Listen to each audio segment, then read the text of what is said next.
This is the Let's Go Win podcast with your host, J.M. Ryerson.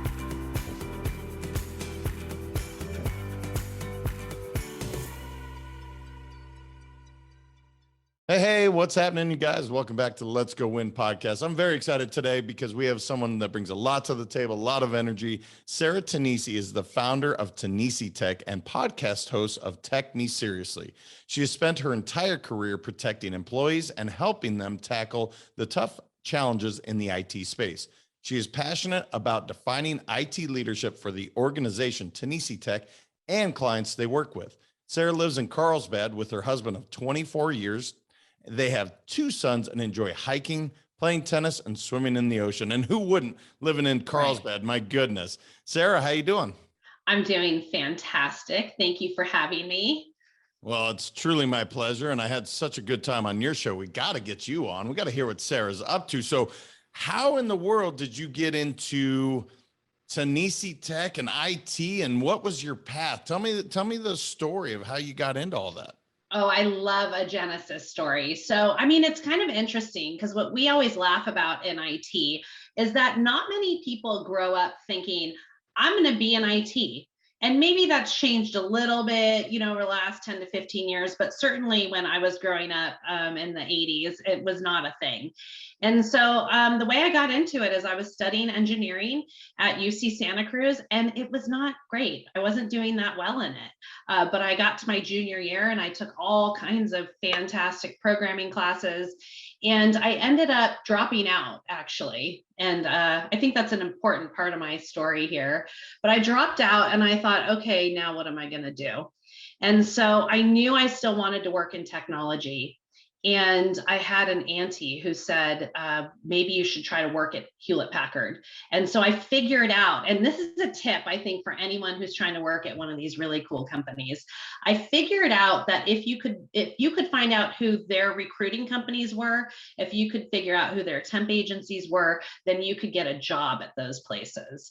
And so I worked at Hewlett Packard for a little while. I had fantastic bosses that were like, you're only going to be here for a little bit because you got to move on and work in technology. And I ended up subsequently leaving Hewlett Packard and going to Adobe as an administrative assistant. So not in IT yet. Had another boss that said the same thing. You got to get into IT.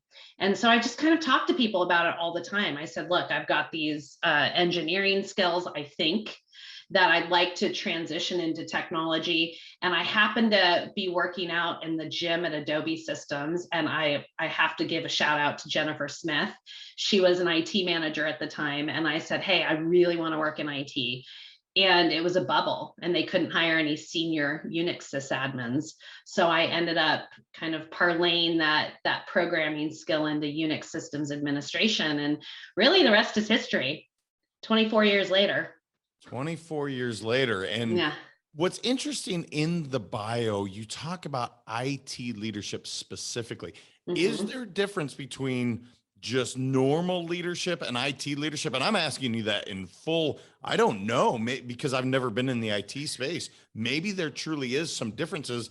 Obviously, IT, you think maybe a little more tech, maybe a little more engineering, that analytical brain, but maybe it's not. So I'm curious, is there a big difference between corporate typical leadership that we talk about so often and IT leadership? So actually, I don't think there's a huge difference in that. But what we're really trying to say there is a lot of companies have not had good IT leadership. And I really grew up in IT thinking of it as a business within a company, right? So I really like to think about IT as a productivity center, not just a cost center. And so for me, when we talk about defining IT leadership, we talk about things like strategy and roadmaps and budgets, where a lot of IT people, again, you fall into IT and you learn how to tackle a specific set of questions, and you don't take enough time thinking about, okay, what should this overall IT strategy be? So from a leadership quality perspective, I don't think so. There's not a big difference between, I think, IT leadership and corporate leadership. I think it's more about building an IT practice for our clients that maybe they haven't had before. And how does it work within these groups where you have, let's say, sales and IT? Because so often you hear, oh, no, these two departments, they don't really communicate with one another because they do one thing over here, sales, they have their sales hats on. I mean, I've heard this thousands of times. Is that in reality what should happen? Or maybe a better question is that how it happens today? Or is that just the wrong perception to begin with? Well, I think it's interesting because I think this has changed over the last 15 years, right? And I love that you picked on sales because when I was first an IT director, the sales team, the marketing team were kind of the bane of my existence, right? They were out there doing a really critical job, right? They were trying to sell the products for the companies that we were working at. And because of that, they really understood, I think, IT as a productivity tool, like I was saying earlier.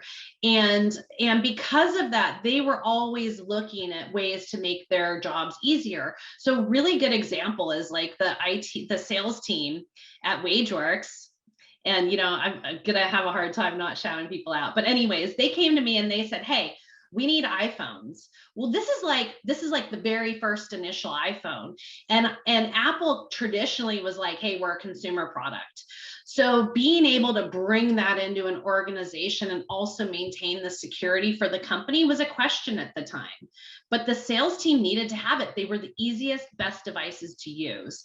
So it's kind of interesting. And that's where I think we end up transforming and really talking about this IT leadership, because part of that for me is enabling people to do their jobs securely within an infrastructure and a set of tools provided to their companies. So I think my perspective has changed a lot in that, like, right, they went from being, other departments went from being maybe the bane of my existence to, okay, what do you need to get your job done well, and let's figure out how to do it. Well, I would just say, coming from the sales side of things, I have many times said, oh, just go build this. And if you ever watch someone code, oh, just go build this, it's not that simple. And all Right. sales guys that, if you're listening, hear this loud and clear. When you're like, oh, this sounds like a great idea, that is a tremendous amount of work. So if it's just a fleeting thought, maybe you beat that up, vet it out a little bit. Is that kind of the most succinct way I can think? Because I know I've said, oh, let's just do this. And we're talking 20 hours of hardcore coding, and that's intense. Well, and I think so. And I think that's even another aspect of it, right? And that I think is a classic problem where sales is out to sell. So if there's a feature missing, if there's something that the customer is really after, sales guys are going to want to make it happen. But you're absolutely right. There's a lot that goes into developing a product, right? And I'm almost talking outside of where my comfort level really is, because I'm not a developer. But those were also the really tricky things. It's like you cannot sell what you do not have.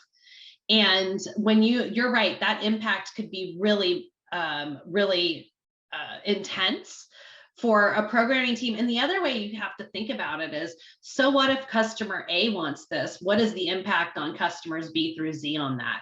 And so you do kind of have to be careful what you're signing up your developers and your IT team to work with.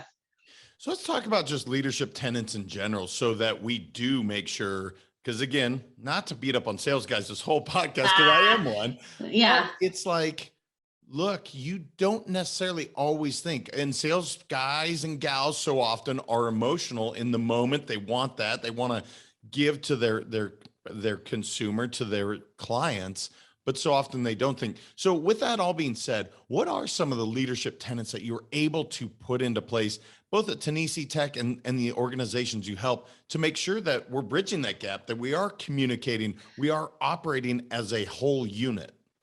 Yeah, well, I think a really big one that I wonder if it's cliche these days, but I learned this really early on in my IT leadership career. A really big thing for me is transparency, right? So when you're selling, right? Be transparent about what you actually have today. Because like you're saying, if you need to go develop a new feature, that's going to take some time. And there are going to be bugs. There are going to be things that need to be worked out, potentially with the customer that's asking for it. And like when you get customers that are asking for new things, that's kind of fantastic, right? Because going back to that whole, like, let's make it easier for you to do your job. Like any company wants to do that for their customers. So I think transparency is a huge thing. So you can say really, really out front, like, hey, we don't have this right now, but I think we should. Like, I'm really glad you brought this to me. And also it goes the other way when something goes wrong, right? Hey, this is not going to work out for us, and this is why. So we really have to learn how to talk about impact transparently as well. So that's kind of one of our key core values at TenisiTech, and we really do try to bring that to our clients. The other one that I'd like to mention is just, resourcefulness.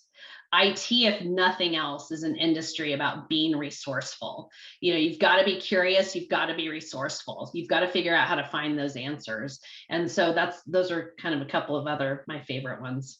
Well, let's talk about the transparency thing, because I love the idea. In fact, I talk about radical transparency, but that's not always comfortable for everyone in the room. So right. How do you bring this to the table and say, hey, guys and gals, this is something we're going to get behind, and you should be totally comfortable saying to Bob, hey, Bob, you're doing a crappy job, in a nice way. Is there an easy way to bring that to the culture, to the forefront of what you're trying to build? That's a tough one, right? It's not easy to bring that into the culture, but I think it's exactly what you were saying. I mean, it takes courage to say to somebody, hey, this is one of our values, and here is how you might not be demonstrating it. And so like when we write up values, I talk about, like, here's an example of how to show transparency. So at least for our team, our internal TenisiTech team, it's really clear. Like, hey, if you made a mistake and you swept it under the rug, we can still smell it. Like it will have a lasting impact. And so I feel like a lot of it is really setting that expectation up front. And so, when you and I talk about leadership, and when we talked about it on my podcast, I get so much out of these conversations because I feel like I get to then go implement them. So for me, it's about being really clear and interviewing against our values, and even talking about them in the interview process. So for us, it's inherent. When we bring it to our clients, it's really interesting because sometimes we manage our clients' IT staff. And if they don't have necessarily ingrained corporate culture, we'll bring our values to them. And that's a little bit different because we probably didn't interview and bring those people on. So it's yeah. No, I'm so curious because I love what you said is in the interview, you're bringing your values to the table. I want to dive a little bit deeper to say, okay, cool. So we believe in transparency. There's got to be some really solid follow-up questions that, not to give your future potential employees a leg up, but is it a behavioral interviewing type question? How do you really bring it to the table where it's like, so you understand what I mean, and you give the example? Do you have them give an example back? Well, so what we're really doing is we're like, any of our hiring managers are walking into the interview with our values top of mind. And so we're actually listening for the values to come out in the conversation. And so like a really big one is, and this isn't written up as a value, it's like an anti-value. Like, we don't want heroes. Like, I know fabulous IT people that do not set themselves up as heroes. So at TenisiTech, we're like, hey, no heroes. We don't want that culture. Like, it's a team effort. So on the flip side of it, when we're looking for those characteristics and those values in people, we're really looking for them to kind of talk about them in the context of their prior experience. And so, so usually when people get through the technical interview and the kind of initial interview, then I'll talk to them and I'll usually bring it up, like, hey, we've seen this in your interviews, are really excited about it, but we do want to be really clear that these are the values. So if there's anything here that seems odd or you want to ask questions about, let's do that here before you get on board. So you touched on at least two interviews that I picked up on, the initial, and then you said kind of, I didn't. The technical. The technical, thank you. Yeah. I have a good friend right now going through these interviews, and he's like, JM, they're 7 and 8 interviews Yeah. long. Is this commonplace in the tech space? I think it is. I think it is. It's not super common for TenisiTech. And I think part of it is, look, we're in a labor shortage right now. We're looking for, passionate people that are super excited about technology. There are absolutely companies that do that. I'm going to pick on Google because they're always written about in terms of how tough their interviews are. I don't really feel like it needs to be that hard. I think that again, we look for the values, we look for the experience. And then from there, I would say our interview process is a little bit easier than a lot of places. Yeah, it's so interesting because, again, I don't know that I've ever nailed it 100% in an interview. I've definitely said this guy or gal is a superstar and been completely wrong. Oh, And it's the I've said, worst. oh, they're maybe an okay, and then they end up being superstars. So Yeah. that's what's so interesting to me is like 8 interviews. How much can you really learn before they actually do the work? I mean, maybe Google's got it down. I don't know, but it's like I'm asking him questions and he's like, dude, I'm repeating myself a lot. Well, and think about, and I always think about, like, what does that say to a candidate? Like, when you're putting a candidate through that, like, what story are you telling them? And to me, it feels like it is a little bit of redundant. Like, my time's not worth as much as yours potentially, because I think you're right. Like, let's really get you on the team and see what's going on. And that's the hardest part. I want to comment on something though, because you said, there have been times where you're like, this person, this is the one, and then they're terrible. Or like vice versa, you're like, yeah, they could do it and they're amazing. Like, don't you feel like that's something that happens more often before you settle on what those values are? Like, I get into arguments with pals of mine, right? That are like, oh, values are dumb and culture is dumb, and that's not really a thing. And I'm like, it is absolutely a thing. Because we probably went, like, I don't know, 5-6 years at TenisiTech without getting really clear on those. Well, the professional interviewer who is like a wordsmith who puts together a badass resume, Yeah. but yet they're really so like working hard is a big one for me. Look, if you don't have the work ethic, I don't care how great your resume is, you're not going to do well with us. And I have been fooled by that. I hate to admit how many times, I know. but because it looks so good. It's like that amazing athlete, and we'll see it in every draft every year, whether it's football, basketball, baseball. You have the 5-tool baseball player that just doesn't have it. This is the idea where they look a certain way, but yet they don't have the heart. Or to your point, they want to be the hero instead of being a team player. So it's absolutely a thing. I want to ask you, just because you mentioned, dropping out of college, and you are a Yes. parent. You have a child, I believe, going to a pretty nice school right now. Yes. How is it as a parent to say, let's say one of your boys came to you and said, you know what, Mom, I'm just not feeling school. This has to be an interesting thought or conversation, because I assume obviously education is important, but traditional education, maybe it's not. I'm just curious, get your thought on it. I love this topic. So just to round out my story there, is I actually did end up finishing with a degree in management information systems from Santa Clara University, right? So I dropped out, and I think it's important for people to realize that the first thing they go to for a career, and the same auntie that said, hey, come work with us at Hewlett Packard, like, was the one that was like, go do engineering. Before that, I was going to do linguistics. And I had English professors that were like, you're going to do engineering, like, it doesn't seem like a good personality fit. And they were right. Like, these people were right. So I think that's like one of my key lessons is, look, there's a lot out there for you to get yourself into. And so don't be afraid to stop when something's not working. So kind of to talk about a little bit, like, your original question, like, if my kids came to me and they said, it's just not gonna, like, I just can't do college, I think there's plenty of things out there that people can do these days that don't require a 4-year degree.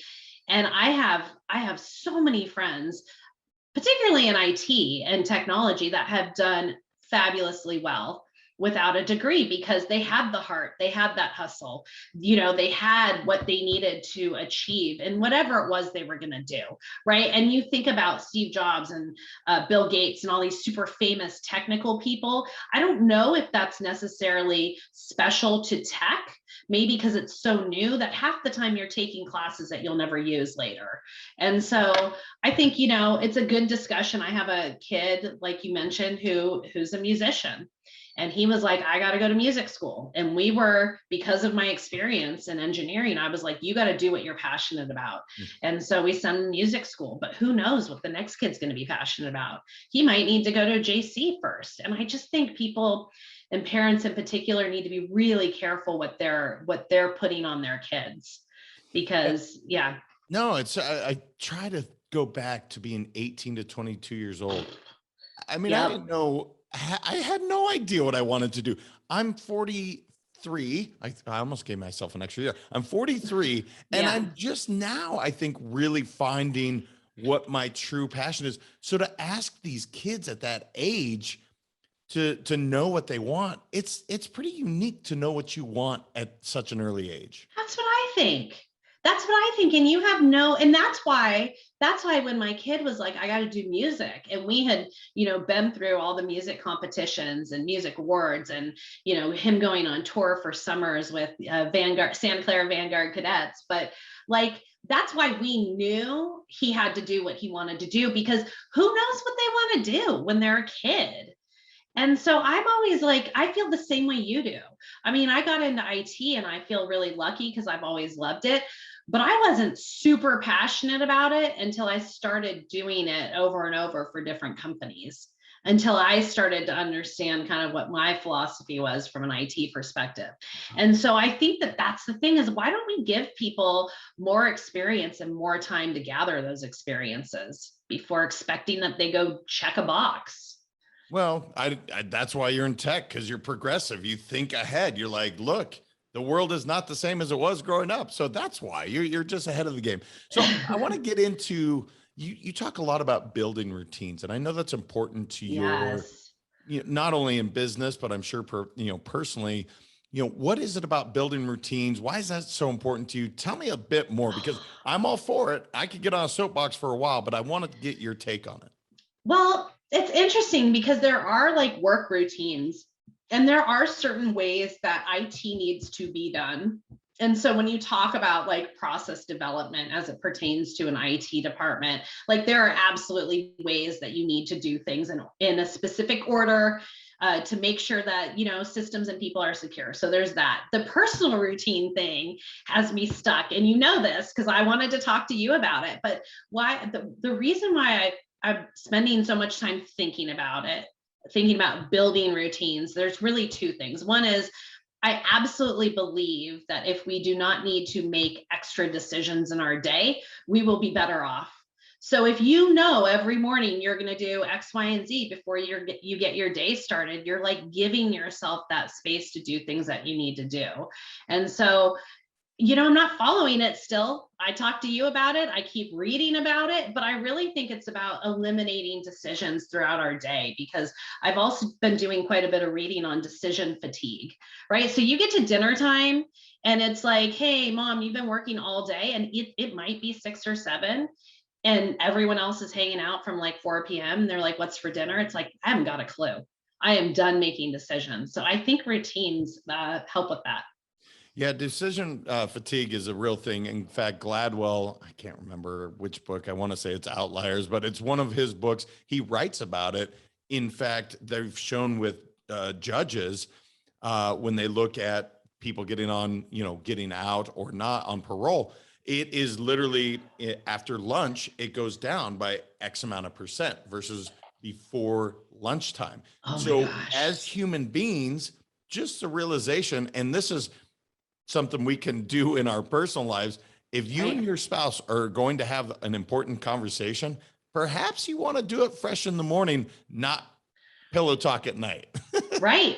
Because you're just cranky, and don't even bring up like what happens if you didn't sleep well the night before. I sometimes will say to my family, I need a snack and a nap. I'm out. like I'm like a 3-year-old sometimes. And I think that's, and that, I mean, you didn't ask about this, but I think that's the other thing is, I'm really trying to be a little bit more of a measured human being these days, and not let that emotionality catch me at the end of the day. Or, I've been reading about, passion. Everybody talks about passion and how it's this great thing. And I just said it 2 seconds ago, we want passionate people, but really is passion the right word? Do we want determined, focused people, or tenacious people? Passion is a little bit unbridled. I don't know if that's the right word. Well, we know somebody that's passionate and somebody that's crazy. Let's just go ahead and say it. Like when you see somebody that loves what they do, they give 100%.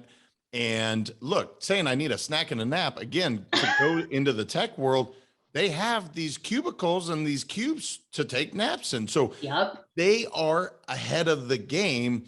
And so, 100%. This is not a bad thing to say, hey, look, I want to make a rational, smart decision, not some emotional decision because I'm cranky, I'm hangry, I'm whatever. So that makes a ton of sense to me. Yeah. I want to talk to you about going from corporate, starting your own deal. Because that is a big decision to make. What really led you to say, you know what? I believe in me. I believe I can build. Because it starts there, right? Before any decision you chose, I believe in me. I believe I can solve this problem. I mean, I love talking about this because I think people do not believe in themselves quite enough. And, this started for me, like I worked full time and went to school full time to wrap up that degree. And I was done, and I had a kid, and people are always like, I don't know how you do it. It's like, you just do it. You do what needs doing. So when it came to starting my own business, I spent a lot of years integrating companies that the company I worked at acquired. So I was meeting executive teams on a very regular basis. I was traveling. And that experience, I think, helped to build confidence, right? And so people talk about how experience leads to confidence. And so some of that was going on. And some of what led me to start my own business as well is that I wasn't finding a corporate culture. We talked about this before we hit record, right? I wasn't finding a culture that I loved. And part of it was like these micro cultures that existed within companies. And so I thought, I kind of want to build a company that speaks to some of my values, right? And so that sort of led me there too. So it was a combination of feeling like, oh, I got this, I can do this for companies, and a combination of really wanting to build a place where I could kind of exude my own leadership and values on a group of people that could come together and get great work done. Well, let's dive in a little bit on culture because, again, I call it a subculture. You call it many cultures, but same idea. You have the overarching culture of a company. And then within that, whether it's IT, sales, pick a department, there is a subculture. Now, how can we best make sure that each culture is thriving? That they are, so you don't have employees that feel the way you did, right? Because that is a challenge as a culture. You set forth the values, but then they do develop their subcultures. Is there a way to check in and make sure there's checks and balances? It's so simple for me. And it was really about the leaders themselves. And when we had leadership turnover, it was like, if you didn't have leaders that recognized the good work you were doing, then why would I put in, 90-hour weeks for months on end to integrate a company with zero downtime if you weren't even going to say thank you at the end of it? And so that, like, for me, it's so simple. Like I talked about this with the CEO of Spark, Anna Strauss, and she, talks about employee engagement and recognition.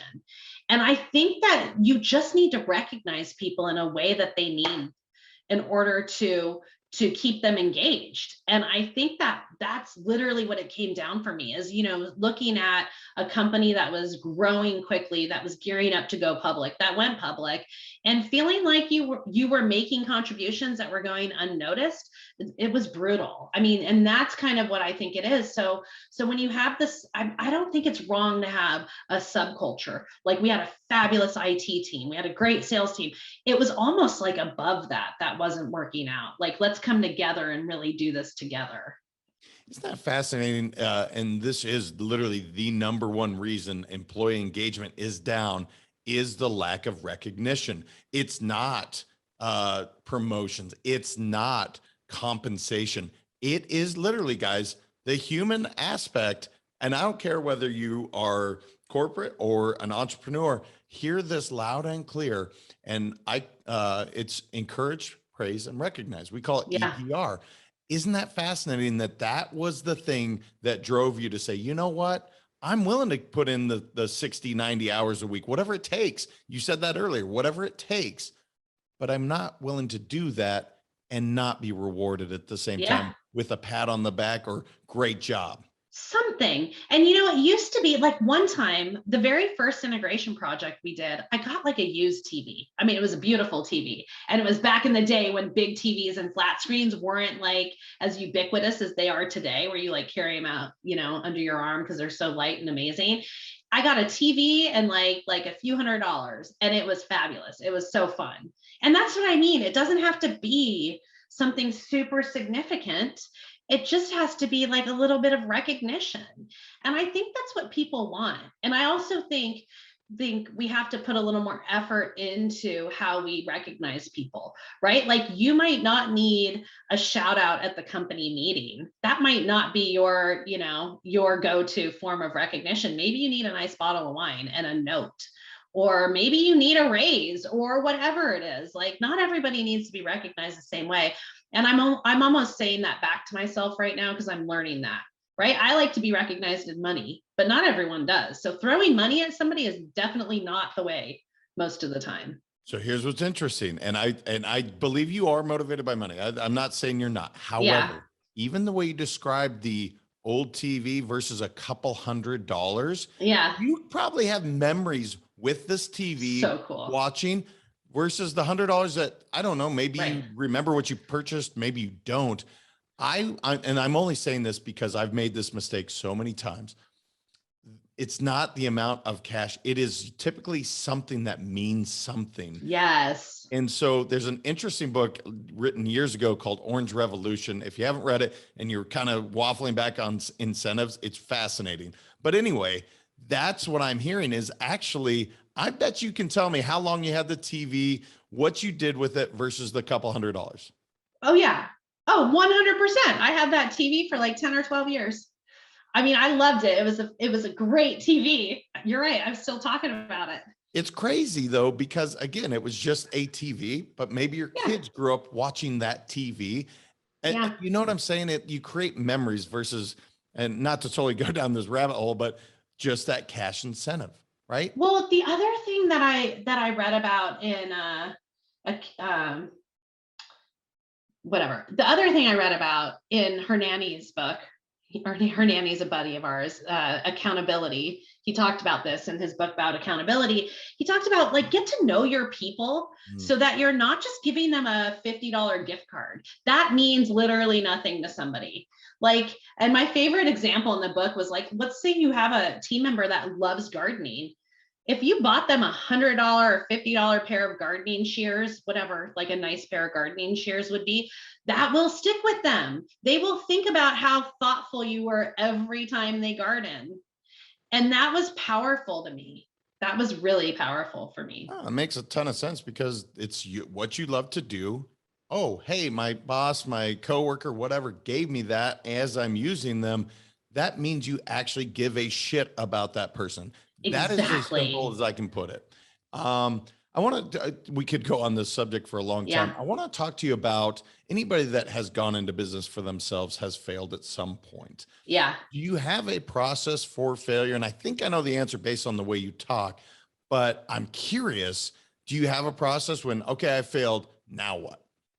Yeah. So, I mean, there's two things I want to touch on here. So one is absolutely like for me, failure would be losing a client, right? So you got to figure out, why did we lose this client? What did we do wrong? And ideally you can say, that makes sense. And we're going to do it differently moving on. And we're going to tune our process and we're going to kind of make this happen. And I think when you're an entrepreneur, all that process building, there's so much to think about, right? There's business process. We're also thinking about other people's IT process. There's HR processes once you get to a certain point that you have to start dealing with. And so it is like just a maturing and a growing, thing to worry about. I wanted to so anyways, yes, we go through this, we sit down, we call it a postmortem. Where did we mess up? What could we do better? Let's try to avoid those mistakes. Were we transparent enough about something that we thought we were going to be able to do? Did we communicate well enough? So we go through those a lot, but I wanted, if I can, I want to say something about risk of starting a business, because we didn't really talk about that. And I have just kind of this feeling on it. Almost everybody thought I was crazy to be starting a business. And you know this because this happened to you too. I remember the story about your dad, right? Where people are like, you're going to leave this really great job to go out on your own. And I felt that way for like 2 or 3 years, probably. And I was working with a great sales coach, and he said, you know what? He's like, you need to put that to bed. He is like, it is not riskier working for yourself. And here's why. How many clients do you have? And at the time we were a lot smaller. I had, I don't know, 5 or 6 clients, and we had lost a big one. And he said, think about how many times you need to get fired when you're working for someone else. Like, you go into work, and despite what we're talking about in terms of leadership and recognition, and I think things are changing, but you go into a place and you could lose your job on any given day, sometimes for reasons that aren't even your fault, right? But when you have a business, you have to get fired the same number of times that you have clients. That's actually less risky, everybody. No, I love that. You and I talked off air on that, and I think that's fantastic advice. And it's so true. And that, look, not everybody should be an entrepreneur. However, if you're thinking about it, if you want to be, go for it. Trust in yourself. And again, I love how he puts you at ease with that, but it's so true. It's like, look, you get to look in the mirror, and either you did well, you get to own that, or you did crappy and you get to own that, but it's on you. I love that, by the way. I love that, by the way. That is one of the things that I love about having a business, because you know how it goes when you're in a job that you don't love, and you start talking shit about the job that you're in, your friends start hyping and, piling it on. I remember there was a friend of mine, and he and I were always on opposite ends. One day I'd be really up and he'd be really down. And the other day I'd be really, down, and he'd be really up. And it was like, I got to go somewhere where it's fully up to me. And that is one of the things I love about having my own business. Like you're saying, if I'm having a terrible job, who's going to fix it? I am. Or a terrible day rather. And I love that about being an entrepreneur. It's like the buck truly stops with you. Well, and that's just a maturity process. I think that even if you're in a crappy job, look, you choose something else. That is one thing I would say generationally that has changed. Years ago, my folks' generation, you just stuck that out. You just made it happen because that's what you did. And certainly my grandparents' generation, it was very uncommon to change frequently. And look, the idea is not to change frequently. It's to find what you do love. No question. I don't care what anybody says. You need to enjoy what you do. Otherwise, you're not going to do a great job long term. Hugely generational. And that's probably why our parents were super nervous when we were like, I'm starting a business. Like, what do you mean? Right? That's generational. And I think the other generational thing is this recognition and this reward system that companies need to think about, right? Engagement and recognition. People today want to feel engaged, ideally with their customers, through their company. And I think that has changed. And you're right. Like, don't sit around complaining at a job. And I learned that lesson, right? You got to go and figure something else out. Like, you don't get to be an energy vampire and bring everyone else down. Like, exit appropriately and make your next move.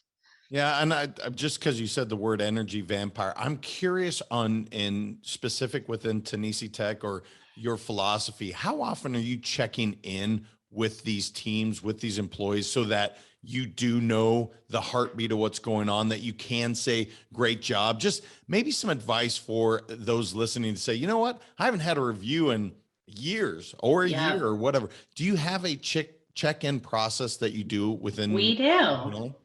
Yeah, so we actually started, I don't know if you've done any reading on this, but we actually implemented entrepreneurial operating system, which is, written about in the book Traction.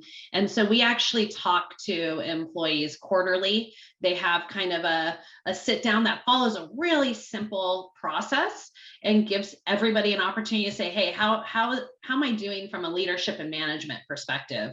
Like, you're asking your direct reports that, and you're also giving them some feedback in those areas. So we're checking in quarterly, but we're also still doing, and we're between 25 and 30 people right now. And so we're getting to a point where it's going to be harder to do this next one, but we also do like biweekly staff meetings where we spend most of the time celebrating small wins. We do like announcements, but then we really talk about like, what are our clients saying that's really nice? How are we feeling about each other? And then we do like some goofy, we call it popcorn. So a question that's really more personal, right? To start to understand who the team members are. Like, what do people get excited about? What's your favorite video game? What do you like to cook if you're cooking for the family? Those types of things. Totally not work related. No, but I mean, it's so important that you spend more time at work than you do at home. So may as well let them in a little bit on who you are, what you stand for. So is there anything I didn't ask you that you're like, JM, I got to share this with the audience before we kind of start to wrap up? There's one other thing. And again, I think your book, Let's Go Win, really changed my perspective on this. Like, where you talk about, hey, let's let people in, like, we're going to spend all this time. And I think still to this day, I struggle with that, right? I really want to be the CEO leader. I want to get to a point where I'm inspiring people. And sometimes you forget to be personable because you're so focused on like creating this company and creating who you are at work. And you forget that we're all just people. And so I do think that people need to get a little bit back to that. I think it's part of this. I think it's, again, generational. It's part of the recognition that we're all just human beings. And I think that part that stuck with me. So I think, when you say you got to let people in a little bit, I think that's huge. And that's something I'm working on. Well, I hope so, because people need to see this. I mean, Sarah, you have awesome energy, awesome personality. If you're not showing that, and again, I'm not in your workforce, but I hope you are, because everyone can get behind that. They can't get behind, looking a certain way. No, be Sarah, because that is attractive as can be. Where can our listeners connect with you online, Sarah? You can find me on LinkedIn. You can find me at techmeseriously.com. That might be a little bit easier to remember, but I'm out there for sure. Google me. Google her. Yeah, it's true. Have you Googled yourself? Everybody should Google themselves. Not to do that. I was asked to do that once, and yes, I have. It's traumatic. It's just kind of maybe that's an ego thing where I'm like, geez, I'm gonna Google myself, but no, I haven't done it in a while. Hey, I had such a good time with you as always. Guys, check her out at Tech Me Seriously. Connect with her on LinkedIn. And Sarah, thank you so much for taking the time today. Well, thanks for having me. You guys, she's got a lot to bring to the table. She is completely, at least on the shows, vulnerable. She brings it. I think you can get a lot by connecting with her. Make sure to check it out. Until next time, you guys, continue to transcend in life. And remember, your mindset matters. We'll talk to you then. Thank you so much for listening. If this content is delivering value to you, please make sure to subscribe, rate, and review us. That helps us build this community, and that is what we are all about. Building this community as big as we can, helping as many people as we can, and deliver as much value as possible. Be sure to head over to letsgowinpodcast.com for information on my coaching courses, and make sure to follow us on Facebook, Instagram, and LinkedIn at Let's Go Win 365. Let's go win and transcend in life. This is the Let's Go Win podcast with your host, J.M. Ryerson.